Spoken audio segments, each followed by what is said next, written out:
Welcome back here to Adelante Chicago. A recent study found that Latinos and blacks are about 10 to 15% less likely to have CPR bystander training than whites. A group of medical students wants to narrow that gap by teaching life-saving skills to anyone who is willing to learn them. And here to tell us a little bit more about this program is Dr. Nicholas Cozy. He is the EMS director at Rush, and then also with him, Stephen Baldassari, who is a medical student with Rush. Welcome. Thank you for coming in, both of you. Thank you for the opportunity to be here. All right, so this is a program that was started by a group of medical students, and you thought there was a need. So what were you noticing in our communities, Latino and Black communities, that were sort of needed to be addressed? Well, thanks again for the opportunity to be here. We know that the life expectancy rate on the west side of the city of Chicago, where Rush is located, is significantly less than downtown Chicago.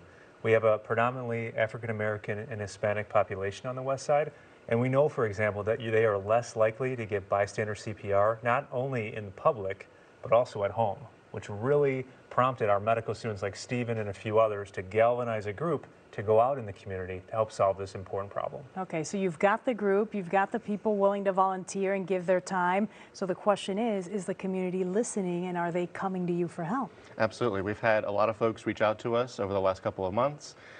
We've taught some classes to school groups. We've taught some classes to some groups of folks from the city of Chicago, some of the social workers, to just groups of residents from like different housing complexes. All and I love places. that you're doing it in their native languages. So you're doing it in Spanish, in Polish, whatever need, whatever the need is, you're trying to fill it. Right. So far, we're still a really small group. We only founded, the group was only founded only a few months ago. So we're still working on growing it to have more people, to be more inclusive of more languages, more cultures, things like that. It's a work in progress, but we're really doing our best. And I was reading some of the research. It talked about that even if you have the most minimal training, that maybe you know very little about CPR or defibrillators or things like that, it can make a difference, even a small amount of training. It can make a huge difference. And our message to your audience, to the Adelante audience, is you are the help until help arrives. And that's why we're here today.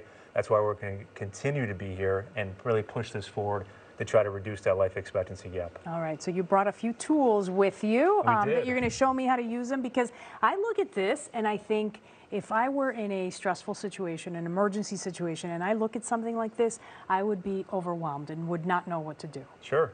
Well, that's why we're here. We're going to reduce that barrier and make this accessible, right? A lot of people are scared.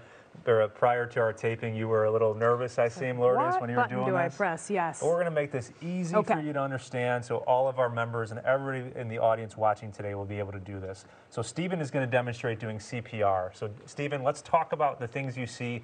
This could be a loved one. We know the Hispanic community, multi-generational households. You might be very well doing this in your home one day. We want you to be prepared.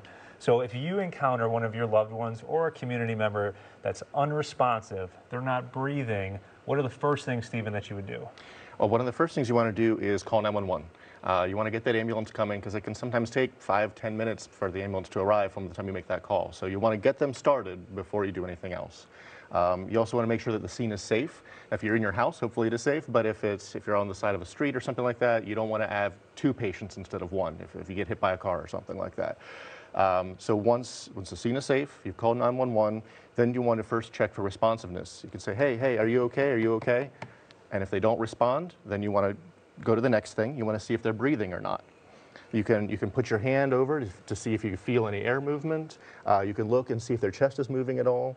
And then if no air movement, they're not breathing, that's when you want to begin CPR. Okay. And normally you would do this on the floor. You would not do it on a table, but for TV purposes, that's what we're doing right now. Sure. Okay. And you go through the steps of CPR with folks during your training. Absolutely. We walk them through all those steps.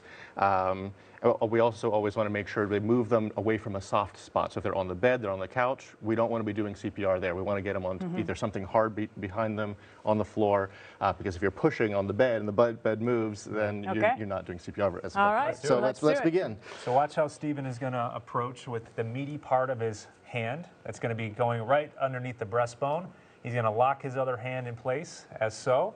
And he's going to start doing compressions. 1, 2, 3, 4, 5, 6, 7, 8, 9, 10. So go ahead and stop for a second, Stephen. Go ahead and put your hands back there. You see how his arms are locked here, Lourdes? And he's not flexing the arms up and down. Stephen, go ahead and demonstrate. See how his body is going up and down right here. Good. You can stop for a second. Hard and fast. are the most important parts of this. There's no breaths needed.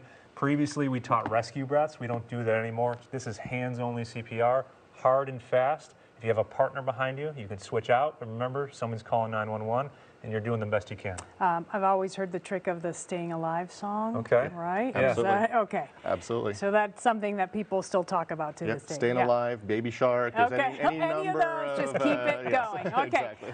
So next up, do you want to show us how this works? Yeah, let's Okay. do it. All right, so Stephen is going to be the first on the scene, and he's going to be doing chest compressions. So, Lourdes, I'm going to have you go and actually turn this on. Stephen, you can start Easy chest enough. You compressions. gave me the easy job. Adult patient. Excellent. If the patient is a child, press the child button. Patient is not a child, so we're not going to press that. Remove All right, clothing from the patient's chest. clothing is removed. Now look at our pad Remove placement right packets here. And apply pads onto patient's I'm going to bare have you skin. place that on the patient. It's going to go right Apply underneath pads the left as shown side. in the picture. So you can Okay. go around. There you go. And the good thing about Remove this packets is and that apply it pads onto walks you patient's through bare exactly what you skin. need to do. Yep. So pads this firmly one, on other skin. side, I'll have you place that. Apply pads as It's shown going to go in right the on this picture. other side there. So here. Yep, Apply exactly. pads as Stephen, shown there in you the go. pictures. Perfect. Press That's pads it? firmly Okay. on skin.